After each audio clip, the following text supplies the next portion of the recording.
Shalom. Shalom. Apa kabar? Ada sukacita? Coba lihat senyumnya dong. Shalom. Apa kabar?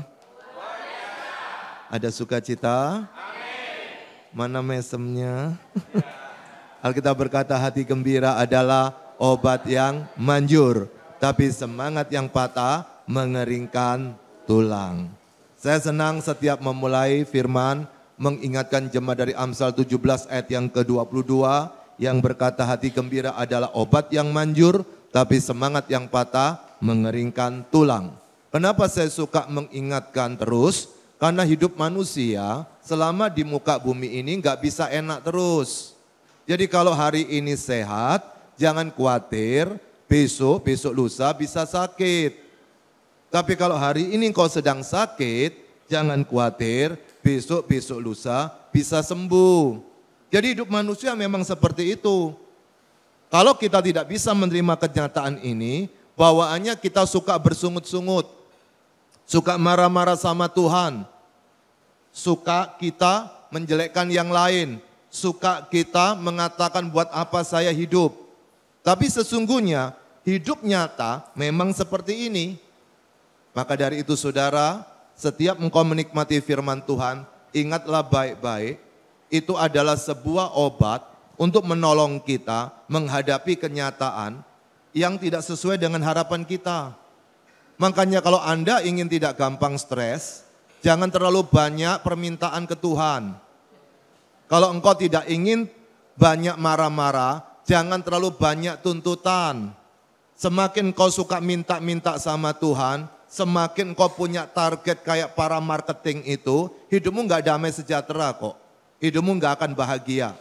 Makanya pada waktu engkau ingin menikmati Tuhan, kalau memang kita tidak kuat untuk memikirkan perkara-perkara yang lebih tinggi, kata Roma pasal 12, mikirlah perkara-perkara yang normal, yang mampu engkau pikirkan. Loh kok bisa begitu Pak? Loh karena kita punya Tuhan yang hebat. Kalau jadwalnya ya jadwalnya, kalau enggak ya enggak juga. Maka dari itu saudara yang dikasih Tuhan, ketika engkau menikmati tahun berlalu demi tahun, maka disitulah kita sudah menginjak tahun 2025. Oh ya mumpung belum lupa, saya ucapkan selamat Natal untuk Bapak Ibu sekalian yang merayakannya. Loh kok yang merayakannya? Karena hari ini banyak yang katanya Kristen tidak mau merayakan Natal lagi. Alasannya dua. Yang pertama katanya di Alkitab tidak ada perintah. Dan yang kedua katanya itu penyembahan dewa matahari. Saudara, karena kita hidup dengan media sosial dan saudara tidak terlalu banyak belajar sejarah, makanya gampang dibingungkan. Dulu kalau makan telur tiap hari nanti bisa bonongan, nanti bisa udunan, apalagi? Nanti bisa pokoknya macem-macem. Nah sekarang malah dianjurkan toh, makan tiap hari telur. Jadi yang benar yang mana? Oh enggak Pak, yang kuning enggak boleh. Ada yang bilang yang kuning boleh. Yang putih enggak boleh Pak. Ada yang bilang yang putih boleh. Jadi saudara mau ikut yang mana?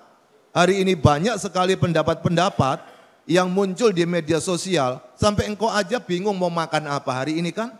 Zaman saya kecil katanya makan nasi banyak ya enggak apa-apa juga. Sekarang kan disuruh kurangi. Katanya nanti gula. Nanti zaman dulu minum gula juga enggak apa-apa, sekarang suruh kurangi. Jadi saudara bisa berubah-berubah hidup di dunia ini.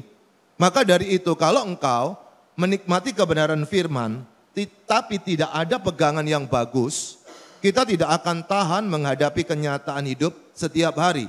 Saya kasih contoh, hari ini anak muda sudah ngerjakan tugas itu gampang sekali dibanding usia seperti saya, atau bapak ibu yang lahir tahun 60-70. Kenapa? Selain sudah ada Google, sekarang muncul lagi AI, Artificial Intelligence. Tapi siapa yang bisa membuktikan bahwa AI itu pasti benar? Dari mana tahu benar? AI itu adalah mempergunakan metode statistik.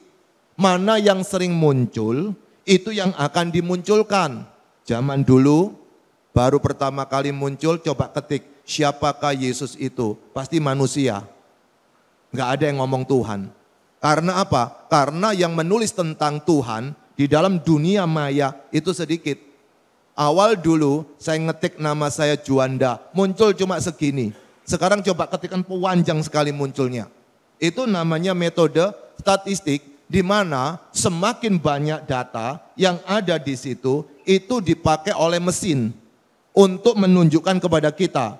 Jadi hati-hati loh kalau nyiapin khotbah suka pakai Google, pakai AI, jangan-jangan Anda sedang mengikuti ajaran sesat. Jangan-jangan sedang mengikuti ajaran yang tidak lurus sesuai dengan firman Tuhan. Kenapa? Karena kita tidak tahu mana yang benar, mana yang salah. Makanya itu mereka hari ini berkata, jangan rayakan Natal. Tapi saudara, saya tidak membahas tentang sejarah atau historik tentang Natal. Yang penting satu, kalau engkau merayakan Natal itu tidak dosa. Jadi enggak ada persoalan. Yang kedua, kalau engkau merayakan Natal itu tidak melakukan penyembahan dewa matahari. Jadi kalau Anda mau rayakan, puji Tuhan, tidak mau rayakan, jangan menghina yang merayakannya. Tapi yang kedua, saya ucapkan selamat tahun baru untuk kita semua tahun 2025. Dan ada kabar bahagia saudara, tahun 2025 ini kabar bahagianya, tahun 2025 keadaannya tidak berbeda dengan 2024. Dan tidak berbeda dengan 2023. Kalau 2023 ada orang sakit, 2024 ada, 2025 tetap ada. Dan hari ini saudara bisnis rumah sakit semakin menggiurkan. Saya pelayanan di rumah sakit, kemudian pemiliknya, tolong Pak Juanda doakan rumah sakit ini semakin maju. Isi doanya apa yo? Iya. Sudah tahu kan? Oke. Jadi saudara, kalau nggak ada yang sakit, rumah sakit bangkrut enggak? Oke. Yang kedua, saya pelayanan di pengusaha peti mati. Kemudian pengusahanya titip doa. Ketika selesai terakhir, Pak tolong doakan usaha ini semakin maju, agak seret soalnya Pak. Lalu isi doanya apa yo? Iya, sudah tahu kan? Maka dari itu saudara yang dikasih Tuhan, kalau rumah Anda nggak rusak-rusak, Bu Gembala nggak ada proyek. Harus ada yang rusak. Jadi kalau engkau hidup dalam alam yang normal seperti ini, bawaannya nggak ngamuk-ngamuk loh. Nggak bersungut-sungut, nggak gampang kecewa. Kalau tidak ada perang di Timur Tengah, yang terjadi pabrik senjata di Amerika bangkrut. Lobi-lobi internasional yang menghabiskan uang banyak, itu tidak akan dikeluarkan oleh negara. Kalau tank-tank tidak hancur, maka pabriknya juga tutup. Demikian juga pesawat terbang. Yang kita perlu doakan adalah medan perangnya jangan pindah ke Indonesia. Itu aja. Itu egois juga, karena orang kan mikir selamatnya dewe-dewe toh. Jadi kita berdoa biarlah medan perang tetap di sana. Loh kenapa kok mesti perang? Lupa, pabrik senjata itu kalau enggak dirusak barangnya kan enggak produksi lagi. Tetap akan perang. Jangan khawatir, engkau doakan mati-matian, tetap akan perang itu. Karena itu ada kaitannya dengan bisnis global. Tapi kita berdoa jangan pindah ke Indonesia. Kita berdoa supaya kita bisa tetap bergereja di Indonesia. Tidak dipersulit untuk ibadah di Indonesia. Maka dari itu saudara yang dikasih Tuhan, ketika kita menikmati tahun-tahun kita, setiap tahun ya seperti ini. Nanti tiba-tiba suami Anda tahun 2025 agak miring-miring, mungkin itu mengulangi yang 2024, itu mengulangi yang 2023. Kalau enggak ya mengulangi yang 2020. Artinya apa? Semua hanyalah pengulangan-pengulangan. Kata kita pengkhotbah, di bawah korong langit tidak ada sesuatu yang baru. Semuanya pengulangan-pengulangan. Maka dari itu saudara yang dikasih Tuhan, ketika engkau menikmati Yesus di dalam hidupmu setiap hari, mestinya gaya hidupnya kan beda. Cara kita untuk bermasyarakat kan tidak sama. Kalau enggak ngapain kau jadi Kristen? Di Tiongkok orang tidak bertuhan tapi lebih kaya dari saudara kan? Di luar negeri kadang-kadang yang ateis lebih sukses daripada kita. Lalu kalau engkau bertuhan tapi tidak ada sesuatu yang istimewa, disitulah kita perlu memikirkan kembali kepada siapa engkau sedang percaya. Hari ini saudara, saya mendapatkan tema yang menarik dari GBI tempat ini, yaitu tentang komunikasi dengan Tuhan melalui doa. Komunikasi dengan Tuhan melalui doa. Saudara yang dikasihi Tuhan, komunikasi dengan Tuhan bukan cuma melalui doa saja, tapi hari ini saya akan menyampaikan yang melalui doa. Komunikasi dengan Tuhan menurut Roma 12 bisa juga persembahkan tubuhmu sebagai persembahan yang hidup, yang kudus, dan yang berkenan kepada Allah. Itu adalah ibadahmu yang sejati.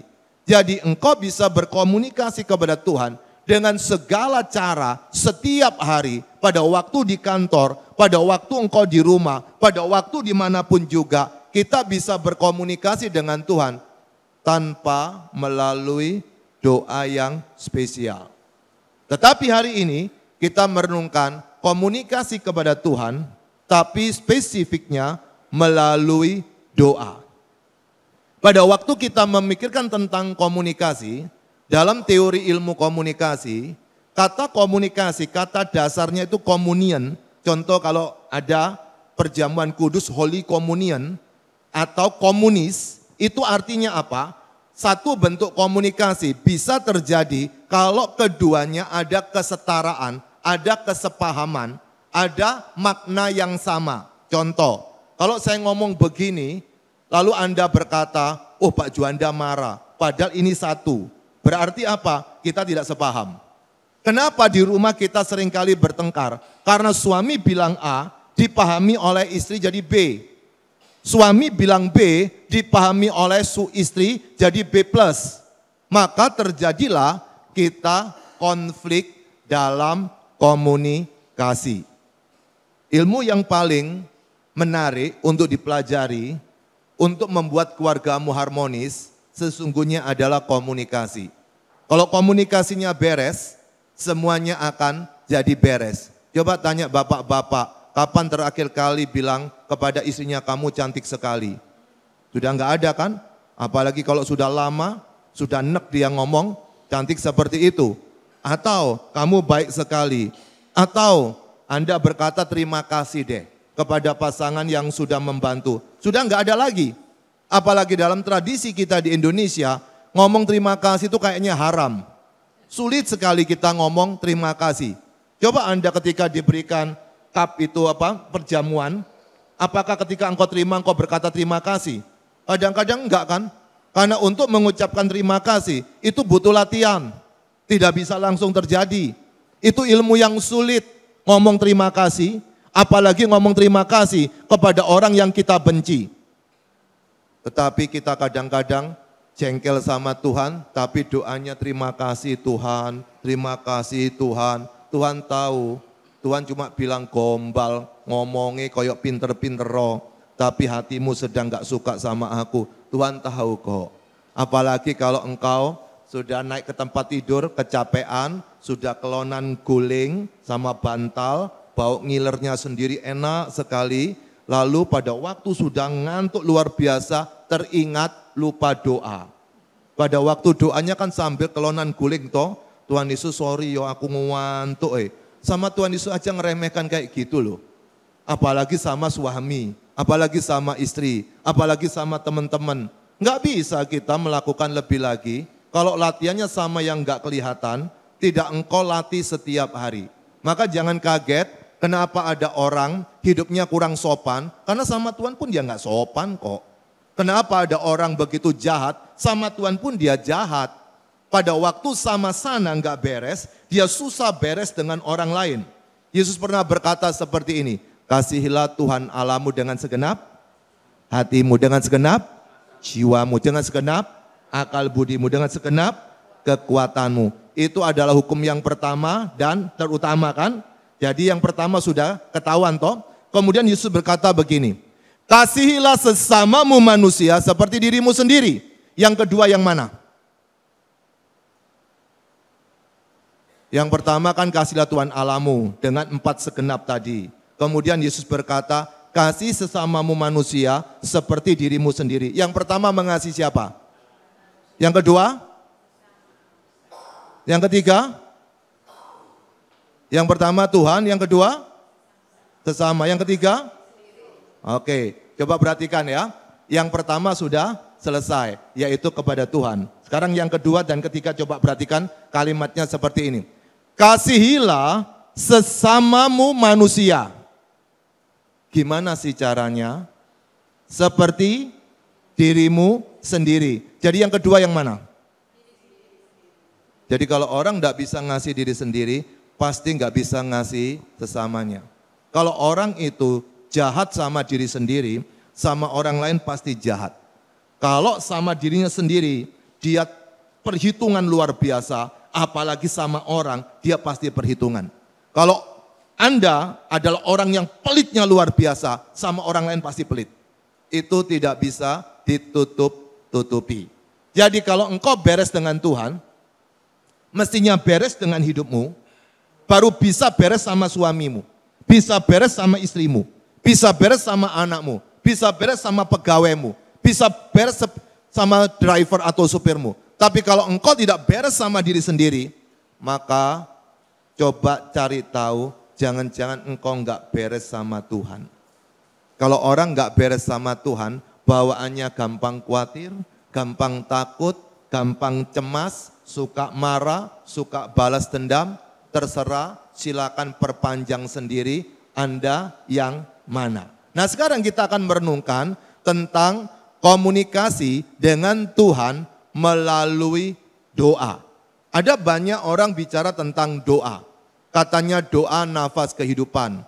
Katanya doa itu membangun jembatan. Silakan baca di media sosial. Metafora tentang doa. Doa seperti ini, doa seperti itu, doa seperti ini. Dikiranya doa itu bisa mengendalikan Tuhan. Saudara tahu, Tuhan yang di dalam Alkitab itu tidak bisa dikendalikan dengan doa. Agama lain berkata bisa. Kalau kita banyak doa, nanti Tuhan pasti nurut. Kalau kita merengek-rengek sama orang tua, pasti dikasih. Minta Tuhan pasti dikasih. Nanti kita akan renungkan bagian ini. Supaya Anda tahu, Tuhan yang dalam Alkitab bukan Tuhan yang omon-omon, yang remeh-remeh, abal-abal. Tuhan yang dalam Alkitab itu beda. Tuhan yang dalam Alkitab tidak sama dengan apa yang dipahami di muka sana. Kalau memang sama, ngapain ada Alkitab? Kalau memang sama, ngapain Yesus turun ke dalam dunia? Kalau memang sama, ngapain Allah yang Maha Kasih mau menyelamatkan kita karena kita tidak berdaya? Kalau memang sama, nggak usah engkau masuk ke gereja, nggak usah engkau datang ke Yesus, nggak sama.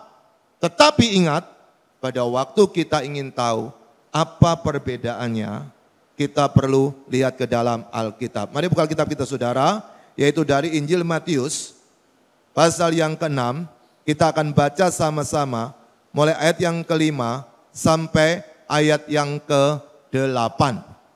Silakan yang sudah ketemu katakan amin. Yang di belakang aman? Puji Tuhan. Kalau sudah ketemu semua saya undang saudara bangkit berdiri ya. Biar emosi sama saya, orang emosi itu batal tidak jadi ngantuk. Silakan gerakkan tubuhmu supaya oksigennya naik ke atas otak. Kalau oksigen di otak banyak, kita susah ngantuk. Makanya kalau orang habis lari nggak bisa tidur kan, karena begitu kan. Tapi kalau orang sudah duduk, oksigen tambah lama tambah hilang, lama-lama dia menguap, angop-angop. Itu sudah mulai kehilangan oksigen. Tapi kalau sampai di otak nggak ada oksigen gimana? Nah itu jaga baik-baik otaknya ada oksigen. Karena kalau tidak, kita akan selesai pindah alamat. Nah kita akan baca ayat yang ke-5, 6 dan 8, gerakkan tubuh Anda. Saya akan menyampaikan firman sekitar 30 menit. Masih tahan berdiri? Amin? Jadi saya khotbah engkau berdiri ya. Tadi sudah amin kan?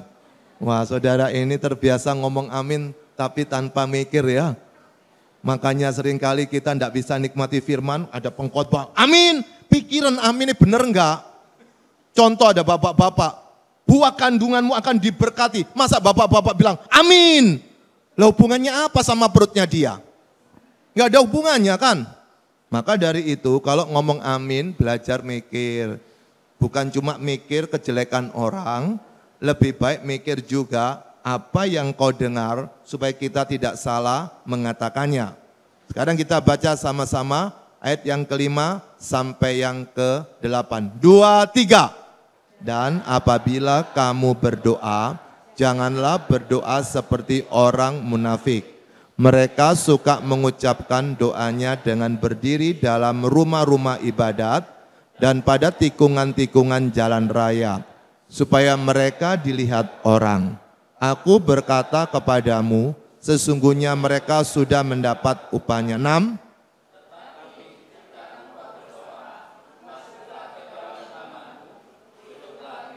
Oh, hang ya. Di tempat tersembunyi. Maka Bapamu yang melihat yang tersembunyi akan membalasnya kepadamu. 7. Dalam doamu itu, janganlah kamu bertele-tele seperti kebiasaan orang yang tidak mengenal Allah. Mereka menyangka bahwa karena banyaknya kata-kata doanya akan dikabulkan. 8. Jadi janganlah kamu seperti mereka, karena Bapamu mengetahui apa yang kamu perlukan sebelum kamu minta kepadanya. Amin. Silakan duduk. Berbahagia kita yang sudah membaca atau mendengarkan suara tetangganya tadi. Simpenlah baik-baik ayat-ayat itu. Menurut survei, ternyata ayat-ayat itu akan muncul waktu kita sumpek. Tapi waktu sukacita ayat itu susah muncul.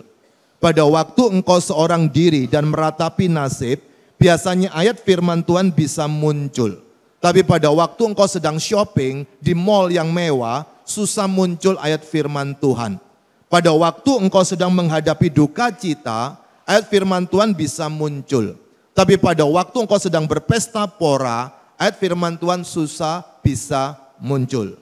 Maka dari itu saudara, berjuang untuk mengingat firman Tuhan. Maka itu akan mengontrol hidup kita setiap hari, dimanapun engkau berada. Karena pada waktu engkau mengingat firman Tuhan, secara otomatis kita sedang terhubung dengan Tuhan. Demikian juga kalau saudara sedang mengingat nasihat orang tua pada waktu sedang susah, maka gambaranmu teringat papa mamamu. Engkau bisa nangis. Kenapa? Terhubung kepada siapa yang ngomong. Demikian kalau engkau suka mengingat firman Tuhan, itu akan membuat engkau teringat kepada pemilik firman. Orang tidak bisa menikmati Tuhan tanpa melalui firman-Nya. Jadi kalau saudara tidak suka menikmati firman Tuhan dan tidak suka berusaha untuk menghafal firman Tuhan, maka hidup kita di hadapan Tuhan bisa lompat-lompat. Kadang jelas, kadang kabur, kadang jelas, kadang kabur. Kenapa? Keputusannya tergantung kita. Semakin engkau menghafal firman, itu akan menolong hidupmu lebih hari, lebih dekat kepada Tuhan. Nah, saudara yang dikasih Tuhan, hari ini kita merenungkan dari Injil Matius pasal 6 ayat 5 sampai ke 8.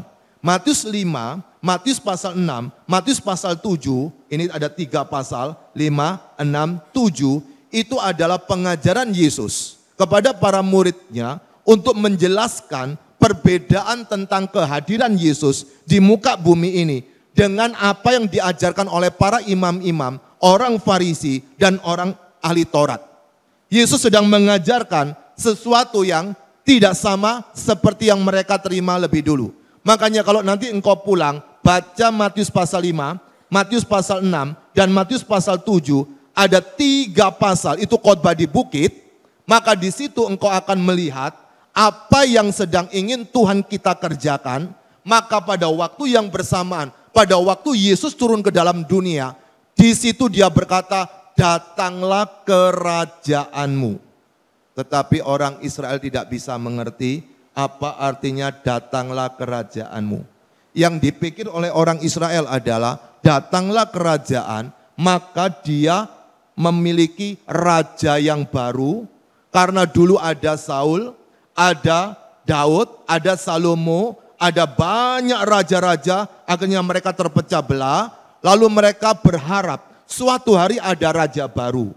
Makanya pada waktu Yesus lahir, kemudian waktu yang bersamaan, ada hoax oleh orang-orang para imam untuk mengatakan kepada Raja Herodes bahwa yang lahir ini adalah seorang raja. Akhirnya apa? Raja Herodes emosi. Ketika orang Majus mendapatkan tugas, tolong cari tahu ya, di manakah Yesus itu lahir. Masa si raja itu kok nggak mikir? Orang kalau lagi emosi itu pikirannya pendek. Mana ada raja tempat lahirnya nggak diketahui. Kok bisa? Dan yang kedua saudara, pada waktu dikatakan yang lahir adalah seorang raja, berarti apa? Dia mesti mikir, ini keturunan siapa? Dari mana dia lahir?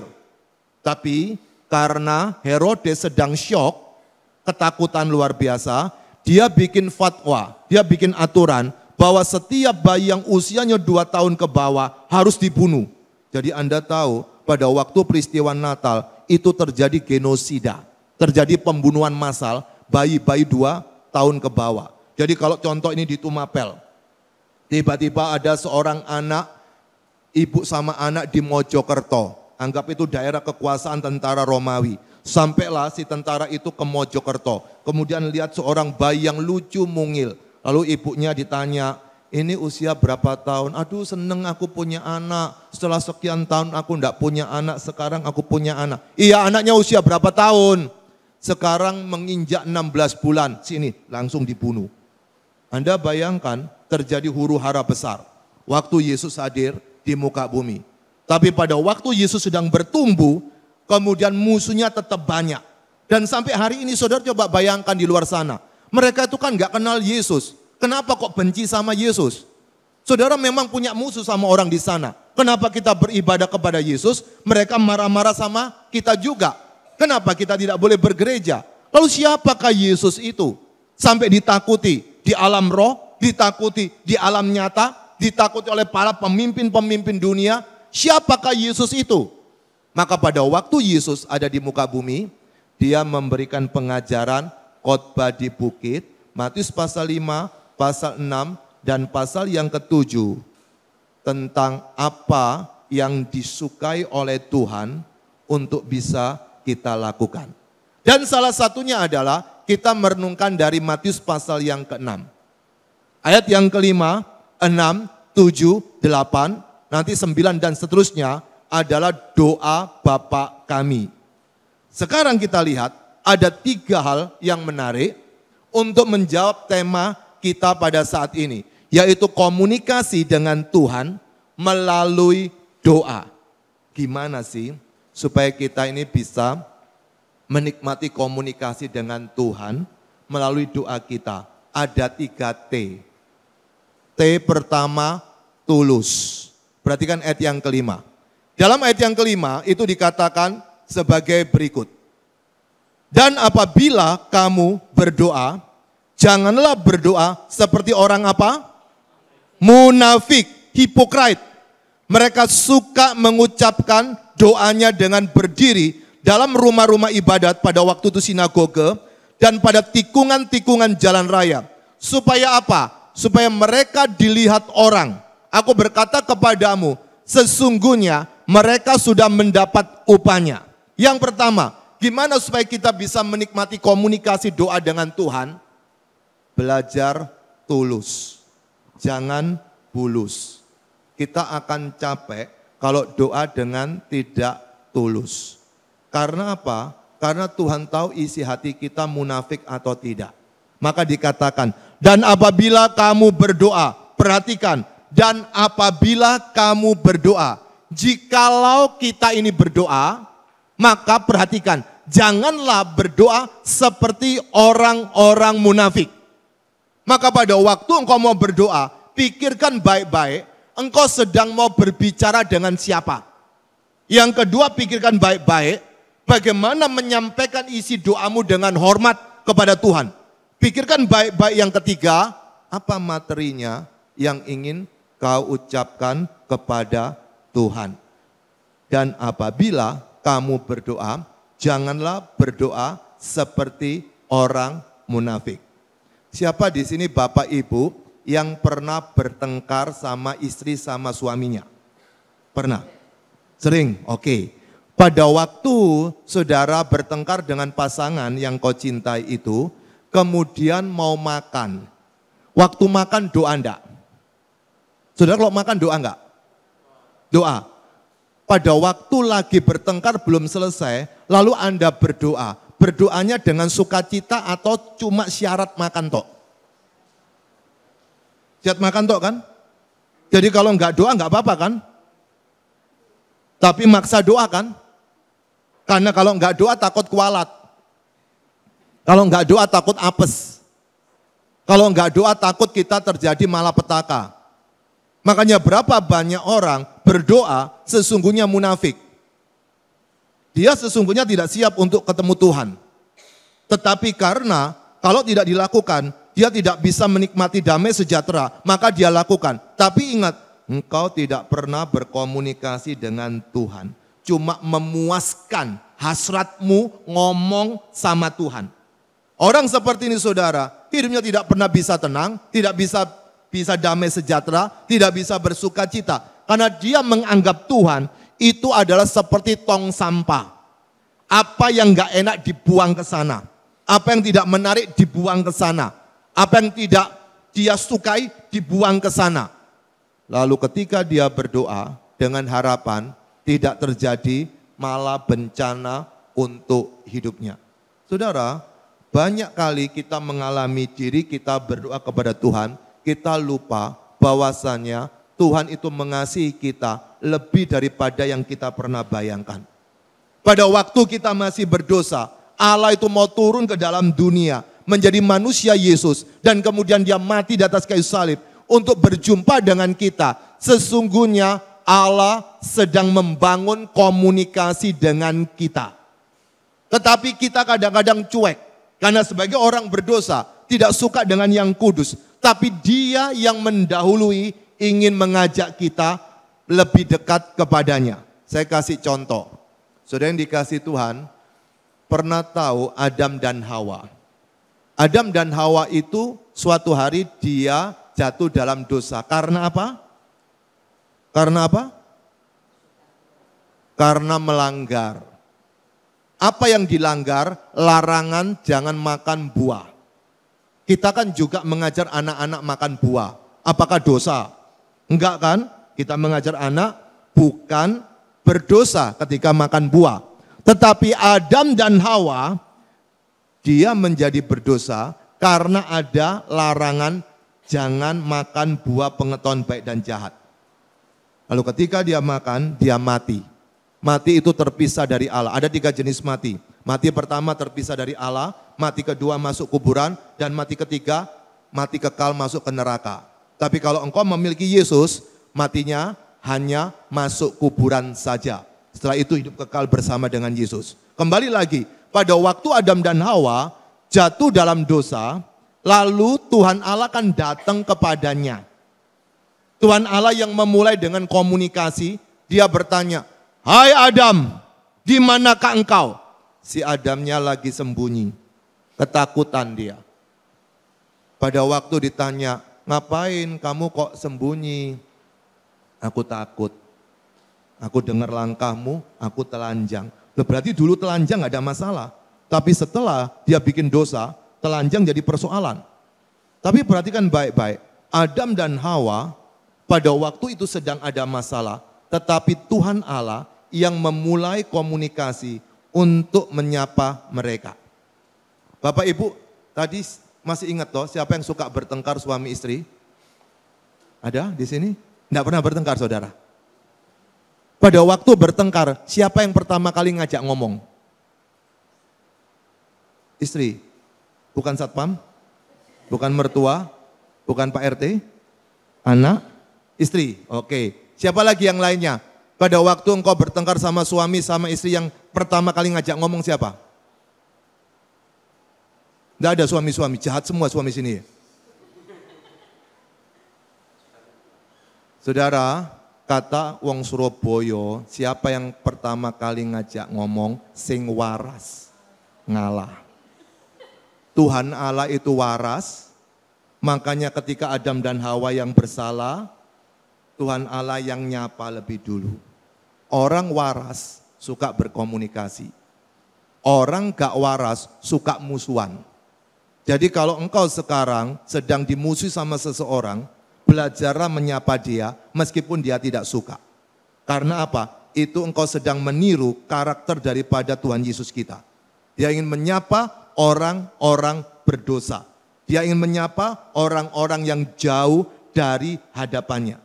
Maka pada waktu kita sadar komunikasi itu harus diawali dari orang yang tahu mengapa dia harus membangun hubungan, maka disinilah kita harus sadar pada waktu engkau berdoa kepada Tuhan, engkau harus tahu sebelum kita bisa mendekatkan diri kepada Tuhan, Tuhan sudah mendekatkan diri kepada kita.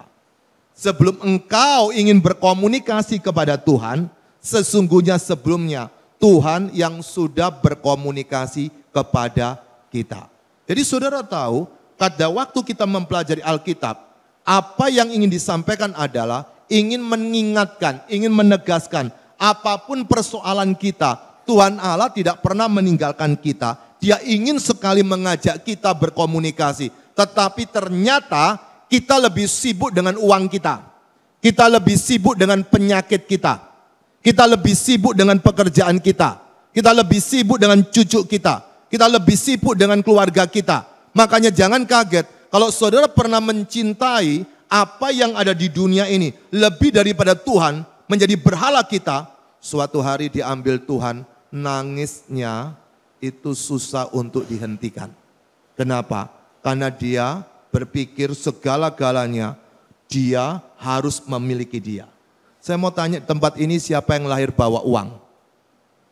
Enggak ada. Siapa yang lahir bawa suami? Enggak ada. Siapa yang lahir bawa istri? Enggak ada. Siapa yang lahir bawa anak? Enggak ada. Semua dapat bonus. Lalu kalau bonusnya diambil kenapa marah-marah? Apa penyebabnya engkau marah? Pada waktu kemarin COVID, banyak terjadi perusahaan kolaps, bangkrut. Lalu ada orang datang ngomong-ngomong tentang usahanya bangkrut. Saya tanya, Bapak tahu dari mana Bapak bangkrut? Iya Pak, dulu saya 1 bulan itu bisa untung 1-2 M Pak. Nah sekarang berapa? Ya enggak sampai 100 juta Pak untungnya Pak. Saya bilang Pak, untung 1000 itu sudah untung. 100 juta itu kebanyakan. Kadang-kadang kita ngomong bangkrut itu bukan karena kehabisan uang kita, tapi untungnya yang kurang. Makanya pada waktu untungnya kurang, dianggapnya sudah bangkrut. Lo tahu dari mana bangkrut? Bapak itu lahir enggak bawa apa-apa loh. Dikasih apa-apa pada waktu di dunia ini. Nah kalau suatu hari apa-apa itu diambil, dibagikan ke orang lain, jangan marah-marah. Ingat yang pertama tadi saya kasih ilustrasi. Pada waktu ada rumah sakit, harus ada orang sakit. Pada waktu ada tukang tempel ban Anda harus pernah bocor. Artinya apa? Semua itu adalah hubungan-hubungan yang perlu kita pahami. Kalau engkau mengerti omongan saya ini, saudara akan gampang mengucap syukur ketika meninggalkan ruang ibadah ini. Kalau engkau tidak bisa melakukannya, bawaannya kita akan bersungut-sungut, gampang marah, gampang kecewa. Kenapa? Karena kita berharap apa yang aku inginkan harus bisa aku alami. Tetapi ingat, Tuhan lebih dulu menjamah kita. Tuhan lebih dulu mengajak kita berkomunikasi. Sekarang tugas kita adalah bagaimana engkau membalas ajakan berkomunikasi. Dan apabila kamu berdoa, janganlah berdoa seperti orang munafik. Saudara pernah enggak biasa orang terima tamu di depan situ, atau ketika pulang, atau saya biasa setelah ibadah kan berdiri di depan pintu. Pada waktu saya bersalaman seperti ini, lagi salaman dengan seseorang, tiba-tiba ada yang ngajak ngomong, Pak, oh iya. Pada waktu saya ngomong, oh iya Tuhan berkati ya, kira-kira orang yang tersinggung enggak? Tersinggung bukan? Tadi pada waktu engkau menyanyi, memuliakan Allah. Saya enggak tahu pikiranmu tentang Allah atau tentang hutang. Engkau pada waktu menyanyi memuliakan Allah, engkau pikiranmu tentang apa? Saya tidak tahu. Tetapi ingat, Tuhan tahu apakah engkau sedang munafik atau tidak. Munafik diukur dari pikiran Tuhan yang dikecewakan. Bagaimana Anda tahu suami Anda munafik? Bagaimana Anda tahu istri Anda munafik? Lalu engkau berkata kepada pasanganmu, kamu munafik loh yang. Munafik apanya? Kan begitu toh? Tapi kita yang kena korban munafik kita tahu. Demikian juga kita suka kali membela diri. Munafik apanya Pak? Saya sudah serius pelayanan kok Pak. saya sudah memberikan uang saya untuk pekerjaan Tuhan kok Pak. Saya sudah lakukan segala-galanya. Tuhan tahu apakah engkau munafik atau tidak. Mereka suka mengucapkan doanya dengan berdiri dalam rumah-rumah ibadat. Berapa banyak kita tahu orang kalau doa suka dipamer-pamerkan, suka divideokan. Mereka ingin tunjukkan kepada orang-orang bahwa dia adalah orang yang suka berdoa, lalu berdiri di rumah ibadat dan pada tikungan-tikungan jalan raya. Apa yang dikatakan di sini itu dilakukan oleh ahli-ahli Taurat, Pak Bu. Dilakukan oleh mereka yang menghafal hukum-hukum agama. Mereka lakukan sembahyang di pinggir jalan, sembahyang di mana-mana. Supaya apa? Orang tahu, ini loh orang yang taat. Supaya orang tahu, ini loh orang yang setia kepada Tuhan. Tetapi Tuhan tahu engkau munafik sama aku. Engkau pura-pura lakukan itu. Karena engkau ingin dipuji oleh orang-orang. Ingin ditinggikan oleh orang-orang. Ingin dihargai oleh orang-orang. Maka dikatakan di situ, pada waktu seseorang dia berdiri dalam rumah-rumah ibadat dan pada tikungan-tikungan jalan raya. Supaya apa? Mereka dilihat orang. Lalu Yesus berkata kepadamu, sesungguhnya mereka sudah mendapat upahnya. Itu yang engkau dapat pada waktu engkau doa. Sudah puas, ya itu yang engkau dapat. Biasanya orang lakukan itu kan yang penting puas dulu. Yang penting senang dulu. Maka itu yang dia dapat. Pernah ketemu enggak ada orang yang suka doa puasa tapi selingkuhnya lancar? Pernah ketemu enggak orang yang suka hadir dalam doa tapi jahatnya enggak ketulungan? Pernah ketemu enggak orang yang suka mengatakan ayo kita doa, tapi dia sendiri gampang khawatir dan takut? Hati-hati, kita terjebak kepada pribadi yang munafik. Yang pertama saudara, gimana supaya kita bisa komunikasi dengan Tuhan melalui doa? Belajar tulus. Tapi T yang kedua, gimana supaya kita bisa komunikasi dengan Tuhan melalui doa? Yaitu tenang. Perhatikan di dalam ayat yang ke-6 dikatakan sebagai berikut. Tetapi jika engkau berdoa, masuklah ke dalam kamarmu, tutuplah pintu dan berdoalah kepada Bapamu yang ada di mana? Di tempat tersembunyi. Dan Bapamu yang melihat yang tersembunyi akan membalasnya kepadamu. Saudara, orang yang berdoa perlu tenang. Kenapa perlu tenang? Karena kita sedang berkomunikasi dengan alam gaib. Goib, yaitu alam roh. Dalam hal ini adalah Bapamu di surga.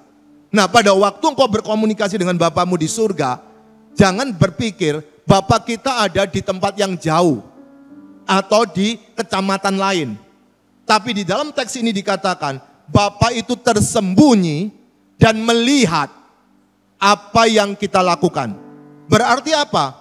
Bapa kita maha hadir.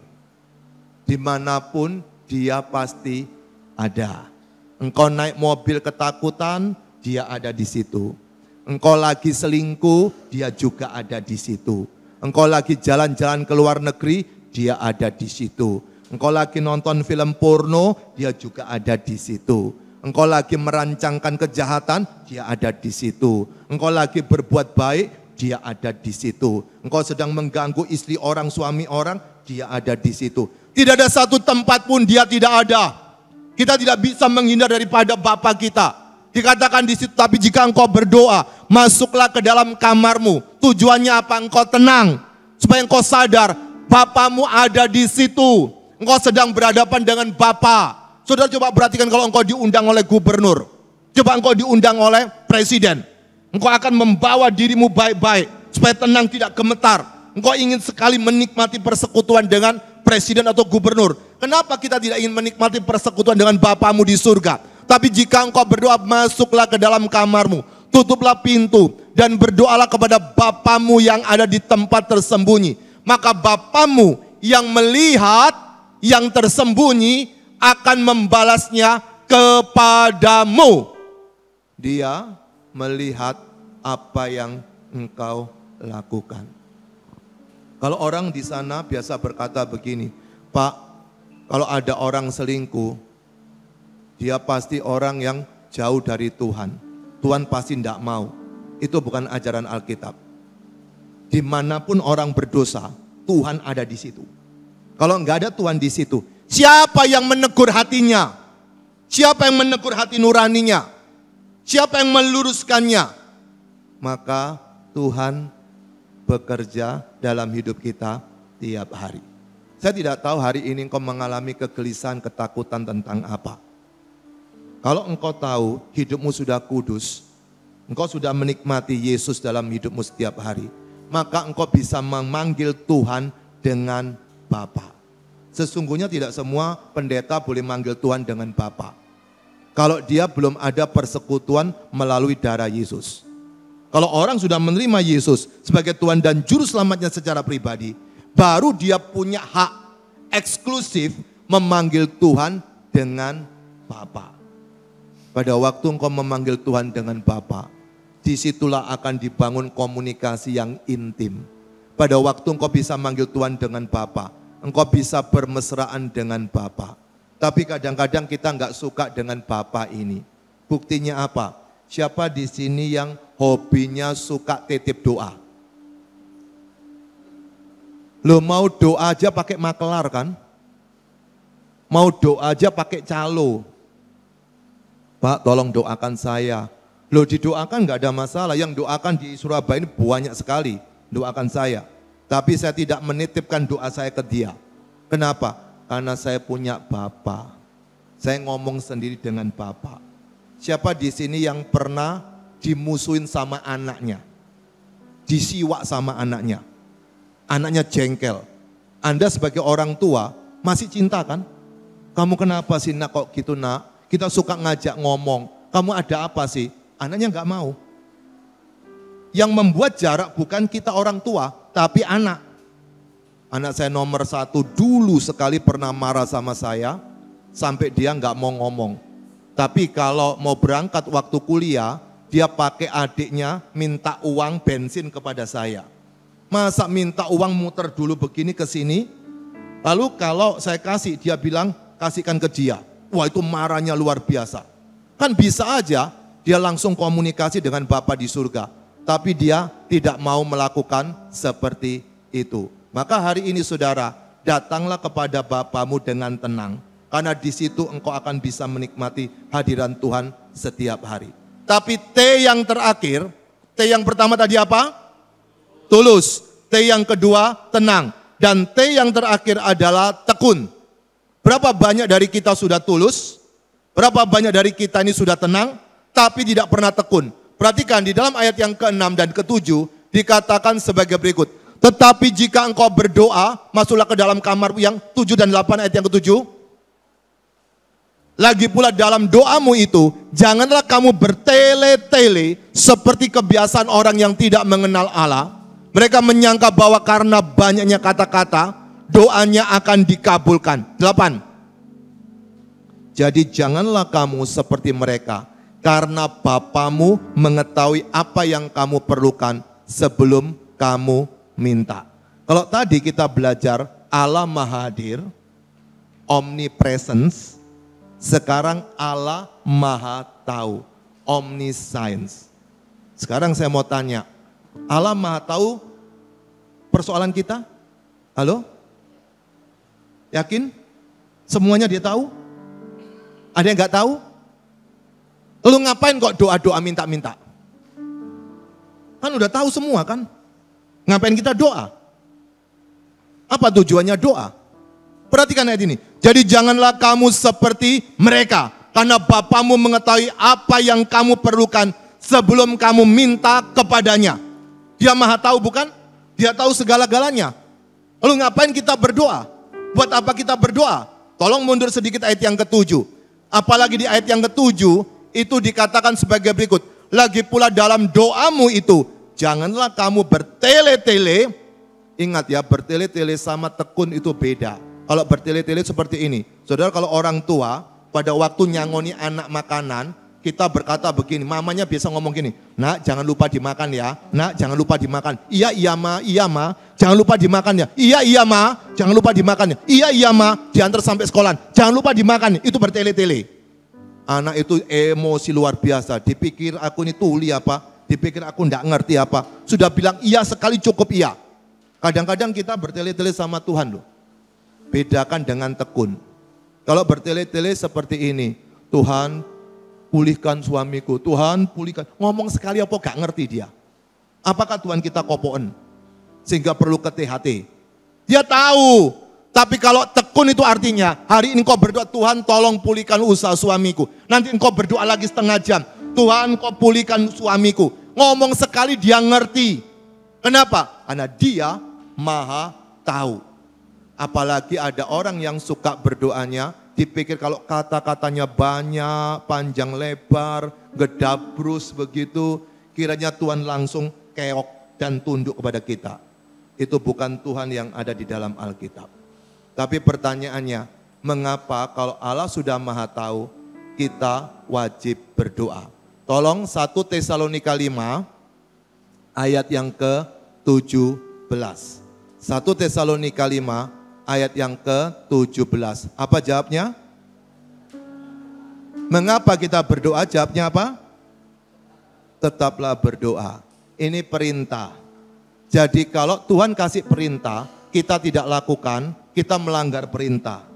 Dan Alkitab mengatakan melanggar perintah adalah dosa. Jadi dosa bukan cuma mencuri. Karena ada larangan dilarang mencuri. Dosa itu adalah ada aturan kita langgar. Itu dosa. Dan ada perintah tetaplah berdoa. Jadi kalau kita tidak berdoa, menurut Alkitab engkau melanggar firman Tuhan. Dan apa yang terjadi setelah itu saudara? Waktunya habis. Mari bangkit berdiri yuk.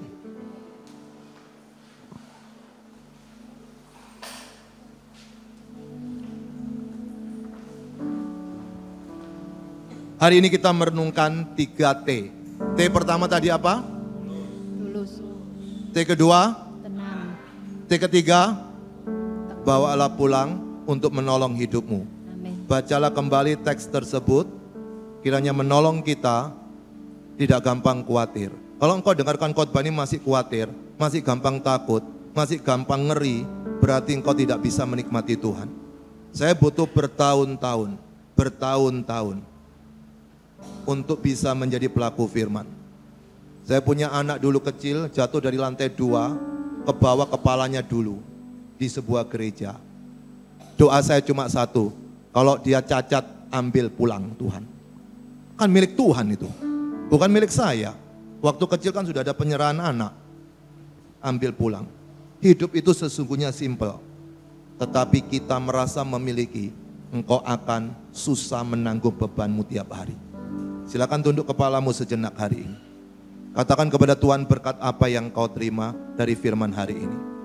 Biarkan dia berkarya untuk memberkati hidupmu hari ini. Mungkin kau sedang menghadapi kesulitan pekerjaan.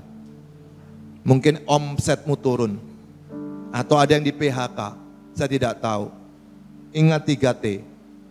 Tetap tulus sama Tuhan. Sampai engkau ketemu Tuhan. Enggak lama kok hidup kita di dunia ini. Jangan bikin masalah dengan Tuhan. Yang kedua, tenang. Dunia yang kacau itu akan terus terjadi. 2026, 2027, 2028 tetap akan seperti ini. Yang ketiga, tekun. Lakukan apa yang Tuhan inginkan tiap hari.